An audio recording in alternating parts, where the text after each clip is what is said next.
12월 12일 화요일입니다.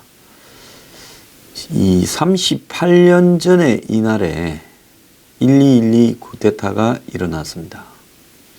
박정희 대통령 돌아가시고 이 당시 실권을 장악해 가던 보안사 전두환 장군이 군사 쿠데타를 일으켜서 정성화 육군참모총장 등을 체포하는 서울 시내 도심의 총격전이 벌어진 날입니다. 그때가 벌써 38년이 지났습니다. 세상 참 빠른데요. 자, 제가 내일 저녁에 별별 특강 제5강으로 당신의 정치적 열정은 정상입니까? 하는 주제로 강연을 갖습니다. 1부에서는 빗나간 정치적 열정의 폐단과 후유증에 대해서 이야기하고요. 2부에서는 정치 열정은 사회 국가 발전에 기여하는 방향으로 이렇게 표출이 되어야 된다. 이런 주제로 강연을 하도록 하겠습니다. 자, 서울부터 강릉까지 평창 올림픽을 이유로 경강선 KTX가 놓아졌습니다. 과거 청량리역에서 원주를 거쳐서 또 태백선을 바꿔 타고 강릉까지 가려면 10시간씩 걸렸고 요즘도 6, 7시간 걸릴 겁니다. 그래서 강릉까지 버스로 2시간인데 빨리 가면요. 실제로는 2시간 좀 더 걸리죠. 그런데 이번에 이제 KTX가 놓아졌는데 KTX 시간이 1시간 40분이 걸린다 어쩐다 이렇게 이야기가 나오기도 하는데 경강선이라는 이름을 달고 있어서 처음 듣는 사람은 이게 무슨 말인가 할 겁니다. 그래서 경부선처럼 이 서울을 일제시대 표현으로 경어로 해서 서울과 강릉선이다 해서 경강선이라 이러는데 이제 이 경강이라는 표현 대신에 서강이라는 표현을 쓰면 안 되는가? 참 그런 생각도 해봤습니다. 그럼 중국식 표현을 쓰면 중국은 서울을 한성이라고 표기하니까 아직도요. 그럼 한강선이 됩니까? 자, 이름 좀 잘 지을 필요가 있다 생각합니다. 문재인 대통령의 방중을 앞두고요. 미국의 엄청난 압박도 들어오고 있고 또 한편으로 중국이 산불 약속에 대해서 문 대통령 입으로 못을 박아라. 이런 압박도 들어오고 있고 사드에 대해서도 분명하게 이야기해라. 이러면서 아주 오만하게 대하고 있습니다. 이 와중에 대통령의 방중 직전에 석연찮은 이유로 임종석 비서실장이 청와대를 비우고 중동을 갔습니다. 한 달 전에 국방부 장관이 위문하고 온 중동에 있는 조그만한 한국 부대를 위문하러 간다. 자, 석연찮지요. 많이 석연찮습니다. 자, UAE에서 왕세자를 만나고 레바논에 가서 대통령을 만나지만 UAE나 레바논과 무슨 현안이 있는지도 불분명합니다. 더더욱이 가장 석연찮은 것은 가고 난 다음에 9일날 출발했는데 10일날 발표를 하는 겁니다.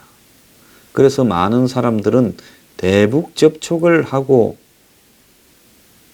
그것이 결국은 중국과 한국 간의 미팅 이전에 북한에 뭔가 메시지를 전하고 그래서 이 한중회담 이후에 북한과의 관계를 평창 올림픽을 이유로 급진전시키고 다른 한편으로는 한미 군사훈련을 중단하고 그래서 우방이 미국과의 어떤 합의한 방식이 아니라 중국, 북한의 방식으로 현 북핵 위기를 마무리 지어 주겠다.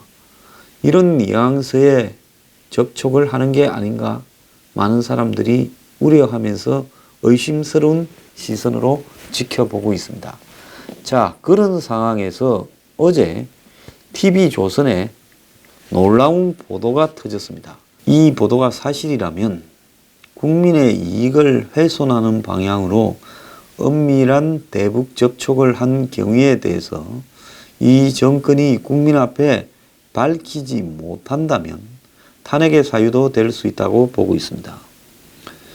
지금 굉장히 엄중한 시국인데요.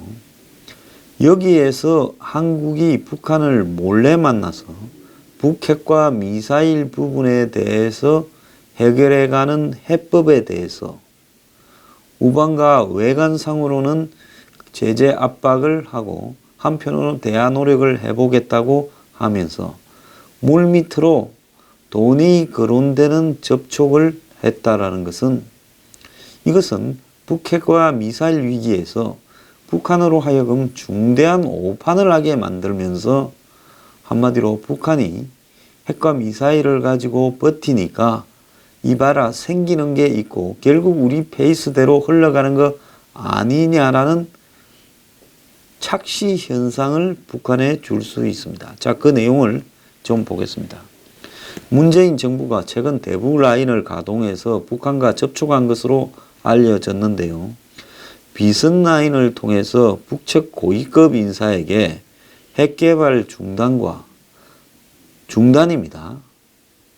폐기가 아니라요. 동결을 의미합니다. 남북 대화 재개 입장을 전달했는데 북측에서는 무려 80조 규모의 대가를 달라는 답이 돌아왔다고 이렇게 전했습니다. 지난 10월 말 정부 고위 당국자가 북한 사정에 정통한 인사를 만나 대북 접촉을 요청을 했고 북한에 자주 드나들며 고위층과 신뢰가 두터운 것으로 알려진 이 인사는 선양으로 가서 북측 고위급 인사를 만났습니다. 자, 핵개발 중단 요구와 함께 우리 정부의 대화 재개 의사를 전달하는데 북한이 대화를 할 수 있다면서 그 전제로 80조 원 규모의 자금과 물자 제공을 요구한 걸로 전해집니다. 북한의 지난해 GDP가 36조인 걸 감안하면 80조면 2년간의 GDP보다도 더 많은 돈인데요. 사실상 거부 의사가 아니냐는 관측과 함께 남북 정상회담까지 염두에 둔 요구일 수 있다라는 분석도 나왔습니다. 정부는 북한의 이딴 도발에도 계속 대화 재개를 모색해 왔는데요. 자, 문재인 대통령도 지난 5월 취임 때 여건만 되면 평양에 가겠다고 했습니다. 김대중 정부는 남북 정상회담 추진 과정에서 4억에서 5억 불을 보냈고요. 북한이 과거처럼 이 경수로 건설이나 금강산 개성공단 개발 및 여타 더한 요구를 내어놓고 여기에 대한 한국의 지원을 지금 북핵 미사일을 가지고 이걸 동결로 마무리 짓는 국면에서 요구할 거다라는 지금 짐작들이 그간에는 있었습니다. 한때는 북한이 600억 불, 즉 60조 정도를 요구하고 있다라는 보도가 나오기도 했는데요. 지금 북한의 돈의 액수가 더 올라갔습니다. 이제 자신감이 더 생겼다라는 입장이겠지요. 당연히 정부는 이 보도에 대해서 사실무근이라고 밝혔는데요. 정부 당국자는 이에 대해서 아는 바가 없다, 사실무근이다라고 이야기를 하고 있습니다. 자, 이게 사실무근이라면 정부는 이런 허위 보도를 한 TV조선에 대해서 법적으로 곧바로 제재 조치에 들어가는 것이 답이라고 봅니다. 자, TV조선은 바보입니까? 그래도 한국의 정보력이 가장 있는 언론이죠. 최순실과 관련되는 제보를 한국에서 가장 먼저 받고도 제대로 보도하지 못한 언론인데요. 이런 언론이 이 문제를 보도할 때는 한때 북한이 600억 불을 요구했다라는 보도가 나왔었는데요. 이번에는 북한이 80조를 요구했다. 액수가 더 올라갔습니다. 이제 핵과 미사일이 개발이 완료되어서 우리가 더 불러도 된다라는 자신감이 생겼겠죠. 정부는 곧바로 TV조선을 고발하여 이런 중차대한 시기에 허위 보도를 한 부분에 대해서 책임을 물어야 되겠죠. 근데 절대로 그렇게 하지 않고 그냥 넘어갈 거라 이렇게 보고 있습니다. 자, 북한이 이렇게 80조라는 부분을 요구를 했을 때 이것은 어떤 의미가 있는가에 대해서 TV조선이 보도를 했는데요. 80조는 800억 불 정도, 그러니까 750억 불 정도의 돈이 되는 건데요. 엄청난 돈인데 북한 주민이 2,500만인데 1인당 320만 원씩 나눠줄 수 있는 돈이고 우리나라 국방 예산이 내년에 43조인데 이 2배쯤 되고 한국 전체 예산의 5분의 1쯤 되는 돈입니다. 자, 그런데 이렇게 너무 큰 돈을 북한이 요구할 때는 이게 가능하다고 생각하고 했겠느냐 하는 이 질문도 있었는데요.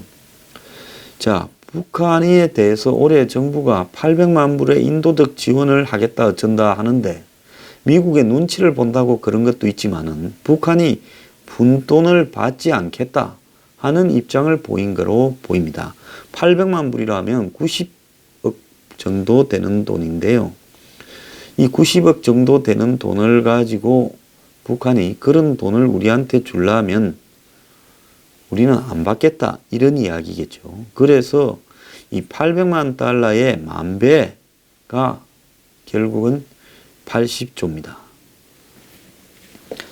자, 결국 북한이 한번 이 구멍을 뚫어서 우리하고 대화 좀 하자, 뭐 좀 챙기게 하는 한국을 보고 너네들이 만배쯤 더 내놔라 이렇게 이야기한 걸로 보이는데요. 자, 김대중 정부 이래 역대 정부가 북한에 지원한 현물 현금 지원 액수가요. 20년간의 대북 지원 총액이 10조고 경수로 건설 사업에 우리가 14억 5천만 달러를 지원을 했고 DJ의 대북 송금이 4에서 5억 불이고 개성공단에 16억 달러가 들어갔습니다. 그러니까 이번에 80조는 우리가 여태 지원한 돈의 5배 정도 되는데요. 우리가 핵 강국이 되었으니까 우리하고 평화적으로 살려면 이 정도는 내놔라는 돈이지요. 우리가 이걸 줄 수 있는 역량은 되지도 않고 줄 수 있다 해도 절대로 이런 돈은 줘서는 안 되지요. 그래서 북한이 아마 한국을 망신시키려고 너네 뭐 해준다 하면서 1대1 대화하자는데 이만한 돈 낼 수 있냐 하고 그리고 앞으로 우리하고 협상하려면 준비를 단단히 해가지고 와라. 보따리가 제법 클 거다라는 그런 입장을 보인 걸로 봅니다. 자, 북한이 여태까지 핵에 들어간 돈이 2012년까지 65억 달러인데요. 이후 중장거리 미사일 개발이 되었을 돈이 더 들어갔을 거라고 보면 한 10조 정도 들어갔는데 10조 들어서 80조를 벌어낸다 한다. 그것도 한국을 상대로 한 부분이니까 일본이나 미국이나 이런 주변 국가한테 떨어내는 것까지 합치면 한 20배, 30배 장사를 하려고 하는 것 같습니다. 제가 문재인 정부가 북한하고 비밀 접촉을 이런 저런 통로를 통해서 다양하게 하고 있을 거라는 예측은 했습니다만은 실제로 이렇게 이 비밀 접촉을 한 걸로 보이는데요. 자, 이 와중에 임종석 실장이 간 부분도 비밀 접촉하러 간 게 아니냐고 많은 사람들은 유력하게 보고 있습니다. 자, 북한의 임종석 실장을 바라봤을 때는 과거 자신들의 이 정치 노선을 추종하고 남한 정부를 공격하며 더 나아가서 얼마 전까지도 올해 5월 전까지도 북한의 입장에 서서 위임장을 받고 한국의 방송사와 출판사에 가서 돈을 받아주던 사람 아닙니까? 그런 사람이 자기 비서단 부하들을 데리고 청와대를 차지하고 앉아 있으니 북한이 한국 청와대를 바라보는 시각은 그야말로 가소롭지 않겠습니까? 어지간한 정보와 내용은 대부분 파악해서 한국 정부를 손바닥 보듯이 훤히 꿰뚫고 있을 거라고 봅니다. 이런 한국 정부가 사람을 넣었는데 그 중간에 넣은 사람이 어떤 사람이냐? 평소에 주사파들이 북한하고 거래 관계를 이렇게 이 노선 관계를 구축해 가는데 역할을 했던 사람이 당연히 있겠지요. 자, 이 정권은 그런 사람들을 찾았을 거라고 봅니다. 주사파로.